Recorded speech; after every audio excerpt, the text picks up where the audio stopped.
The crystal towers of Loomis Prime rose high into the purple sky, catching the light from 3 different suns. Each tower was taller than mountains, made of living crystal that hummed with soft music. Inside these towers lived the Zephyrians, beings who looked like they were made of clear glass filled with moving light. Kale walked slowly through the Hall of Lost Voices, his crystal body glowing softly in the dim light. He was old, even by Zephyrian standards. For 3,000 years he had been a keeper, one of those who protected the memories of dead worlds. Today, like every day for the past 50,000 years, he was adding new memories to the great collection. The hall was enormous, stretching, farther than eyes could see.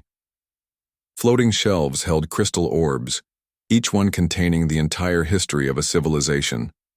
Some held the last songs of the Melody people, who had turned their dying planet into one final symphony. Others contained the love letters of the Star Dancers, written in light across the darkness of space. There were the mathematical formulas of the number worshippers, so beautiful that even other species wept when they saw them. Kyle stopped at a new collection that had arrived just yesterday. The salvage ships had brought it from the ruins of Miraleth Prime, a world that had died when its sun collapsed. The crystal orbs glowed with the final artworks of the Miraleth people. Even knowing they were about to die, they had spent their last days creating beauty. Such waste, whispered Lear, another keeper who had joined Kale. Her crystal form was smaller, younger, only 500 years old. Why do they always fight? Why do they always destroy? Kale touched one of the orbs gently. Inside, he could see a Miraleth child's drawing of her family, made just hours before the end. Because they are not like us, young one. They live in bodies that can be hurt. They need food and water and air. When these things become scarce, they fight. But we offer them knowledge, Lear said. We show them how other civilizations solved their problems. Why do they not listen?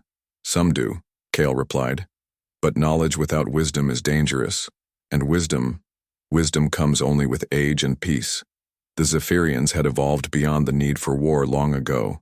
Their bodies were more energy than matter, sustained by harmony and the music of the crystals. They did not eat or drink or breathe. They did not claim territory or compete for resources. They simply existed and remembered and preserved. In another part of the vast archive, young Vel was cataloging the final transmission from the Quillen Collective. The Quillen had been brilliant mathematicians who could calculate the movement of entire galaxies. But they had made one error in their math, and it had cost them everything. Their homeworld had been pulled into a black hole by a gravity machine they built incorrectly. Listen to this, Vel called to his companion. A keeper, named this. He activated the crystal orb, and suddenly the air filled with the most beautiful equations anyone had ever seen. Numbers and symbols danced in the air like living things, showing mathematical truths that made the universe make sense. They knew they were dying, Tice observed, watching the equations. See how they included the calculation for their own destruction? They turned their final moments into a lesson for others. That is why we exist, Vel said softly, so that their lesson will not be forgotten. Far below in the deepest levels of the archives, the most ancient collections were kept. Here were the memories of civilizations so old that their stars had burned out and been reborn. The first builders, who had shaped entire solar systems. The song weavers, who had learned to communicate across the galaxy using music. The peacemakers, who had ended a war that lasted 10,000 years with nothing but words. Elder Drian, the oldest of all keepers, moved slowly among these ancient treasures. He had been alive when some of these civilizations still existed. He had watched them rise and fall, had preserved their final moments as they faced extinction. Today he was adding something new to the ancient collection. The data crystal in his hands contained the complete history of humanity's first contact with the galaxy. Such a young species, barely able to travel between stars. Their technology was primitive, their ships crude and loud. Most of the galaxies, great powers barely noticed them, but there was something different about these humans. Unlike other young species who begged for protection or demanded respect, The humans seemed more interested in learning than in gaining power. Their first ambassadors had spent weeks in the archives simply listening and learning. One of them, a female named Dr. Kim, had actually cried when she heard the last song of the Melody People. Perhaps, Drian thought to himself, this species might be different. Outside the crystal towers, space was peaceful. The Zephyrians had no enemies because they threatened no one. They had no military because they fought no wars. They simply existed in their crystal cities, keeping safe the memories of 1 billion dead worlds. They did not know that in the darkness between galaxies, something was stirring.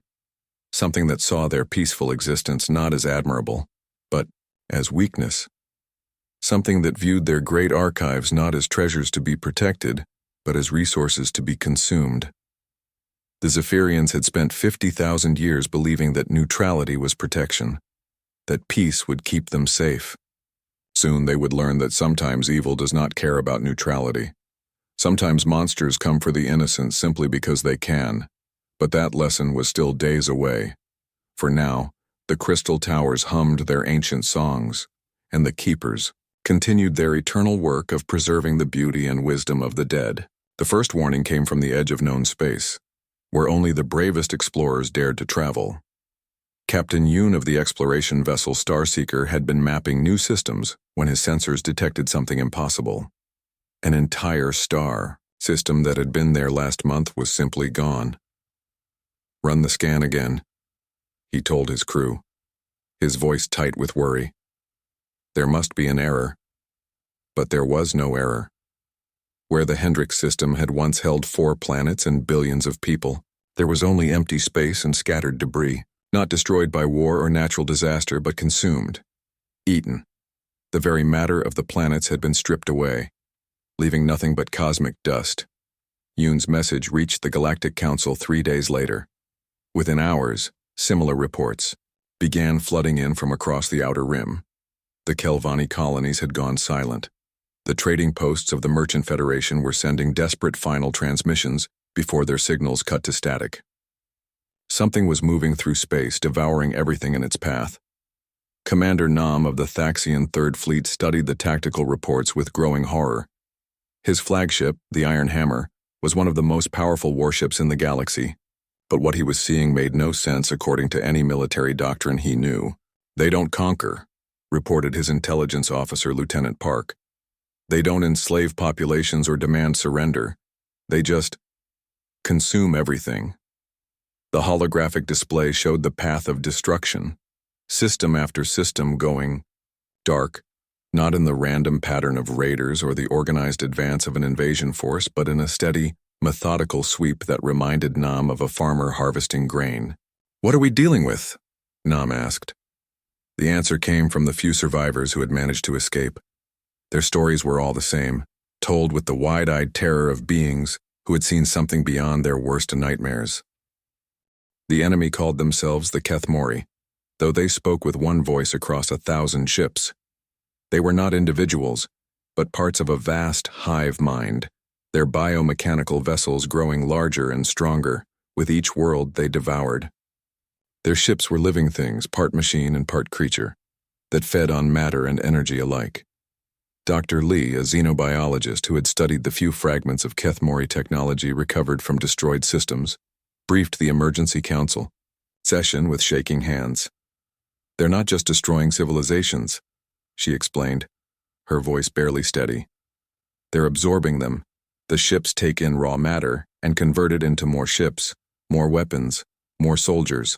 Every world they consume makes them stronger." "But why?" asked Ambassador Chen of the Meridian Trade Alliance. "What do they want?" "They want everything," Lee replied. "Their entire existence is based on consumption and growth. They see other life forms not as beings with rights or value, but as fuel for their expansion." The council chamber fell silent as the implications sank in. This was not a war over territory or resources. This was extinction, pure and simple. Within days, every major power in the galaxy was calculating their response. The Thaxian military council met in emergency session aboard their massive fortress stations. The Meridian Trade Alliance called emergency meetings of their corporate boards. The Scientific Federation began running computer simulations of possible defensive strategies. The results were always the same. The Kethmori fleet was too large, growing too fast and too alien to negotiate with. Any direct confrontation would result in massive losses, and even victory would be temporary. The enemy would simply absorb the wreckage and grow stronger. But there was another problem.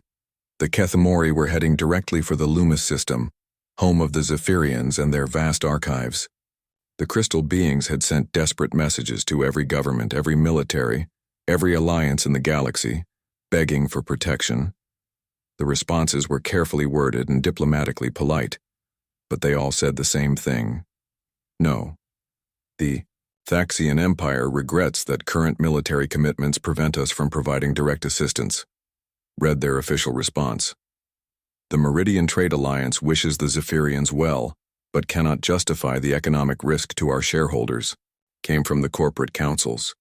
The Scientific Federation believes that the Zephyrian archives would be best preserved through digital backup rather than military intervention, was the cold conclusion of the research communities. In private meetings, the reasoning was even more brutal. Admiral Zhang of the Thaxian fleet put it simply to his staff. The Zephyrians have no military value. They cannot fight. They have no strategic resources, and their technology is purely defensive. Why should we sacrifice our fleets for a lost cause? President Sato of the Meridian Alliance was equally blunt with her board. The archives are valuable. Yes, but think of the opportunity. After the Kethmori are finished with the Zephyrians, we can salvage whatever remains. Why pay for protection when we can simply claim the wreckage? Even worse were the rumors that some powers were actively planning for the aftermath. Corporate salvage fleets were already being prepared. Military commanders were drawing up plans for rescue operations that looked suspiciously like invasion. Plans. The galaxy's great powers had not just abandoned the Zephyrians. They were preparing to profit from their destruction. On Loomis Prime, the crystal beings continued their ancient work, cataloging the histories of dead civilizations while preparing to become history themselves. They felt no anger toward those who had abandoned them, only sadness that wisdom and knowledge would die with them. Elder Kale stood in the highest tower, watching the stars and knowing that somewhere out there, death was coming. The Kethmori fleet was still weeks away, but their approach was as inevitable as the sunrise. Perhaps, he thought to himself, this is how all civilizations end. Not with heroes and glory, but alone and forgotten. He did not know that in a small system on the edge of human space, a young captain named Min was reading the Zephyrian distress call and making a decision that would change the galaxy forever. Captain Min stood in the cargo bay of his ship, the UES Harmony, staring at something that took his breath away. The Zephyrian guide, who called himself Lear, had brought the human crew deep into the crystal archives of Loomis Prime. What they found there was beyond anything they had ever imagined. Floating in the air before them were the last words of the singing trees of Valdris. The trees had been ancient when Earth was still forming, and they had spent their final days creating a song so beautiful that it made grown soldiers weep. The melody filled the vast hall, echoing off crystal walls that held the memories of 1,000,000 dead worlds. "This is impossible," whispered Dr. Kim, the ship's scientist. Tears ran down her face as she listened to poetry written by beings who had died before humans learned to make fire. "How much knowledge is stored here?" "All of it," Lear replied, his crystal body glowing softly. "Every civilization that has ever asked for our help. Every species that has shared their culture with us. When they die, we keep their memories alive." Engineer Park walked slowly past shelves that stretched higher than skyscrapers. Each shelf held thousands of crystal orbs, each orb containing an entire world's history. The mathematics of the calculator priests, who had solved the mysteries of time itself. The art of the dream weavers, who had painted with light and shadow. The philosophy of the peacemakers, who had ended wars with nothing but words. "And the galaxy is just going to let this burn?" Park asked, his voice angry. "They have made their choice," Lear said sadly. "The Kethmori fleet is too strong. To fight them would mean death for any who try." The great powers have decided that we are not worth saving. Min walked to a viewing platform that looked out over the Crystal City. In the distance, he could see other human ships landing. Word had spread through the small human fleet, and every captain had wanted to see the archives for themselves. They were all here now. 12 ships total, the entire human presence in this part of the galaxy. "Captain," came a voice behind him. It was Lieutenant Su, his tactical officer. "We just received word from Admiral Choi. The Thaxian fleet is pulling back to defensive positions. The Meridian Alliance has closed their borders. We're being ordered to evacuate immediately." Min nodded, slowly. It made sense from a military standpoint. 12 human ships against the Kethmori fleet was not a battle, it was suicide. Their ships were small and lightly armed, built for exploration rather than war. They had no chance of winning against an enemy that had consumed entire star systems. But as he looked out at the crystal spires, listening to the songs of dead civilizations, Min found himself thinking about his daughter back on Earth. She was only 8 years old, always asking him about the wonders he had seen among the stars. What would he tell her when he came home? That they had found the greatest treasure in the galaxy and walked away because it was too dangerous to protect? "Sir?" Su prompted. "The Admiral is waiting for confirmation of our departure." Min was quiet for a long moment. Around him, his crew waited. These were good people who had volunteered to explore the unknown, to represent humanity among the stars. They had families back home, lives to return to, futures to look forward to. "Tell me something, Lear," Min said finally. If we tried to help, what would happen to the archives?" "You would die," Lear replied without hesitation. "Your ships are brave, but the Kethmori fleet numbers in the hundreds. They have consumed 47 civilizations. Your sacrifice would be remembered, but it would not change the outcome." Dr. Kim stepped forward. "But some of the knowledge could be saved, couldn't it? If we had time to evacuate the most important collections?" "Perhaps," Lear admitted. "But where would we take them? No world will accept us now. We have become a target, and targets have no friends." Min thought about this. The Zephyrians were right, of course. Every military textbook said the same thing. Never fight a battle you cannot win.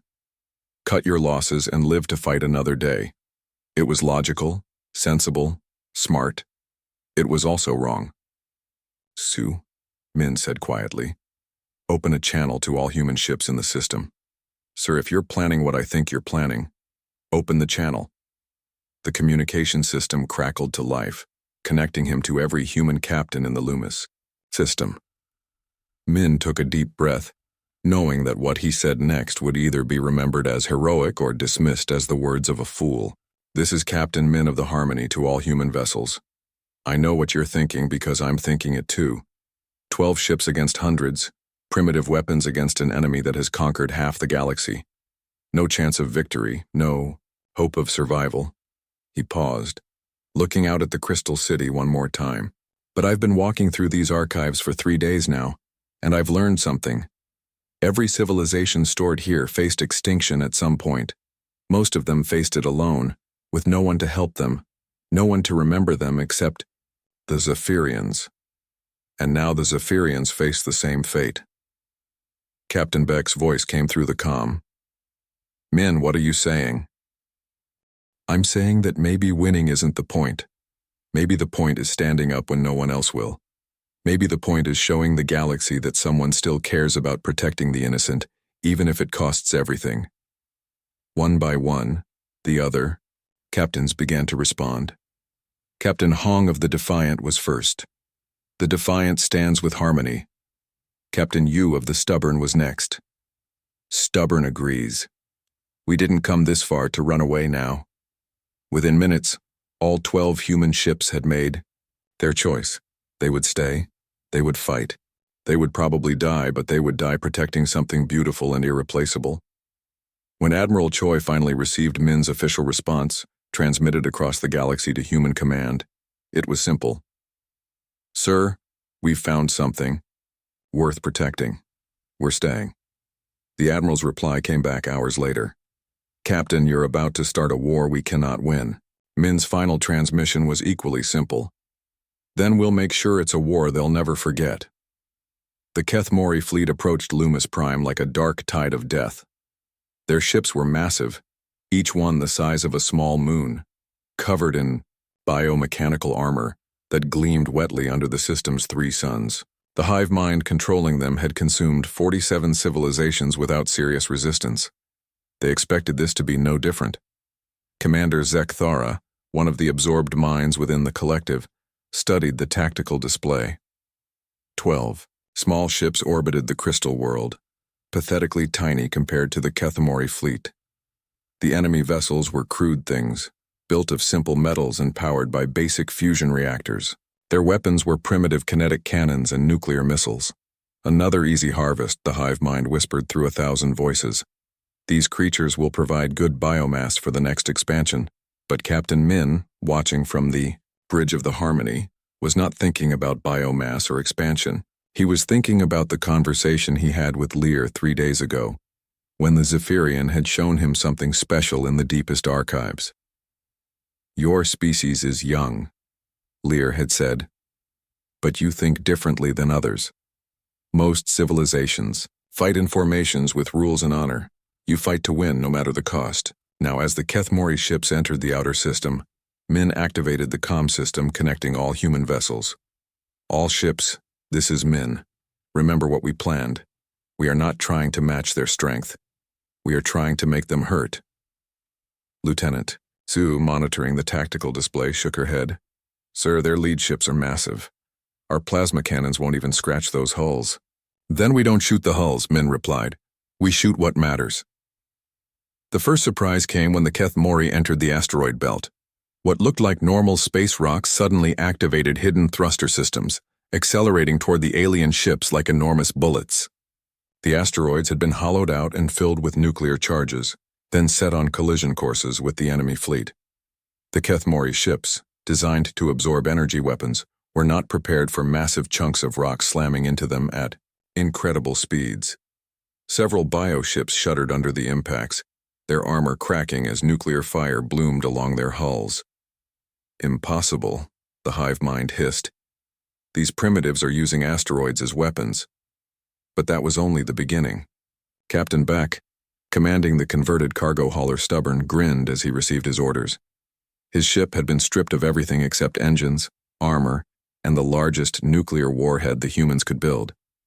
"Stubborn to all ships," he broadcast. "If this works, name a star after me. If it doesn't, well, remember me fondly." The Stubborn accelerated directly toward the largest Keth Mori vessel, its engines pushed far beyond safe limits.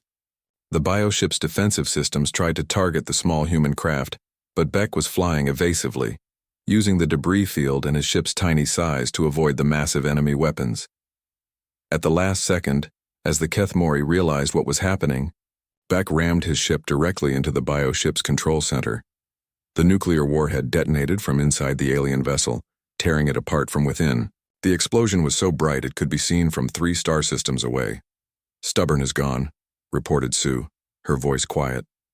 "Stubborn did its job," Min replied, watching as the massive enemy vessel broke apart.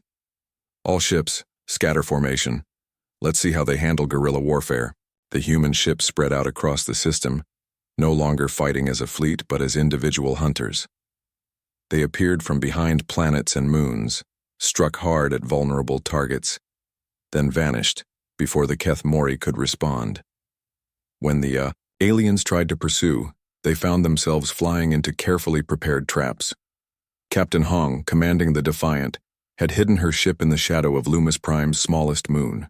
When a group of Keth Mori vessels approached, she activated a weapon that no civilized military would ever consider using. A gravity bomb that caused the moon itself to break apart, sending massive chunks of rock flying in all directions. "This is madness," Commander Zek Thara's consciousness screamed within the hive mind. "They are using planets as weapons.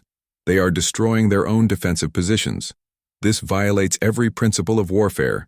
But Engineer Park, working frantically in the archives alongside Lear and other Zephyrians, was discovering that breaking the rules of warfare was exactly what humanity did best. The crystal beings had begun sharing their deepest knowledge, showing the humans technologies that had been stored for millions of years. "Look at this," Park said, studying a holographic display. "The Harmony Makers built this weapon 50,000 years ago. It turns enemy ships' own power against them." Lear's crystal form flickered with excitement. "We thought these weapons were too dangerous to use. But your people might be desperate enough to try anything."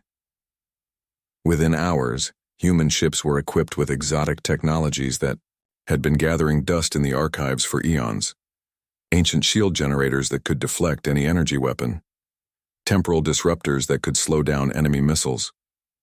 Quantum mines that existed in several dimensions at once. The Keth Mori, who had adapted to overcome conventional weapons over 47 conquests, found themselves facing technologies they had never encountered.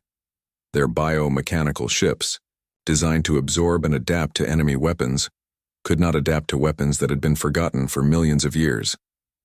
Captain Yu, commanding the Guardian, used an ancient weapon called a reality anchor to trap 3 Keth Mori ships in a pocket of altered space-time.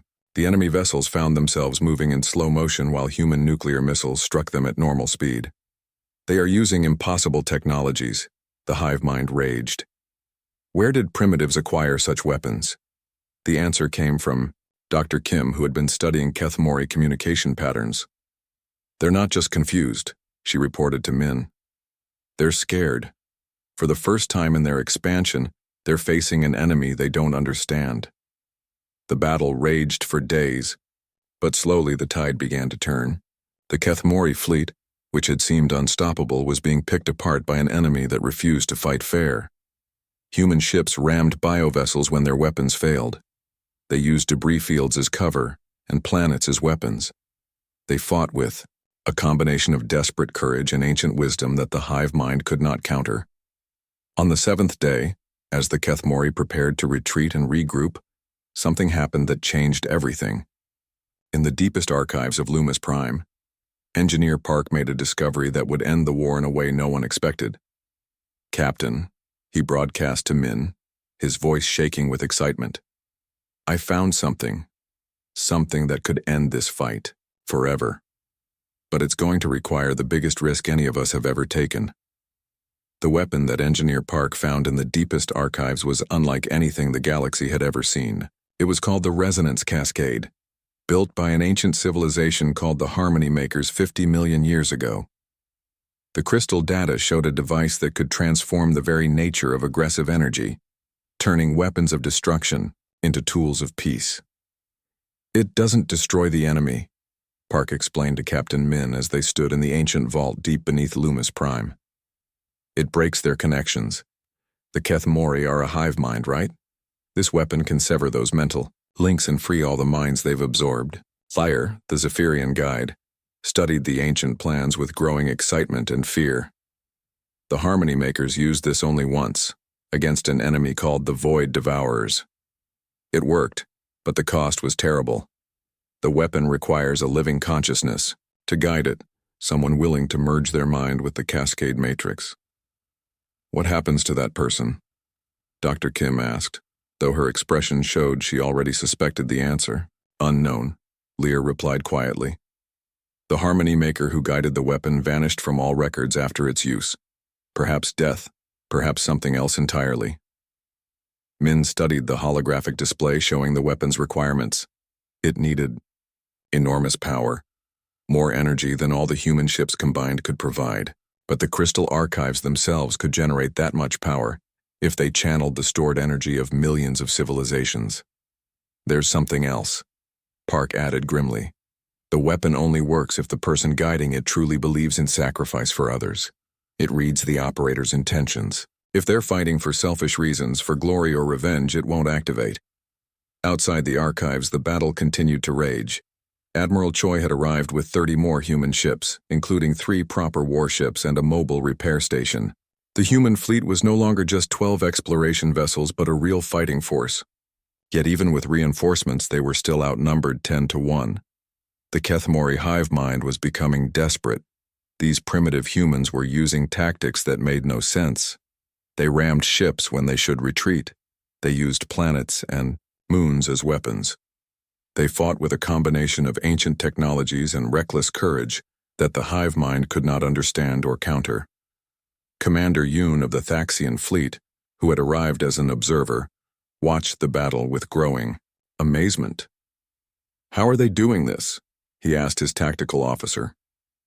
"Their ships are barely armed, their technology is centuries behind ours, yet they're actually winning." The answer was visible on every tactical display.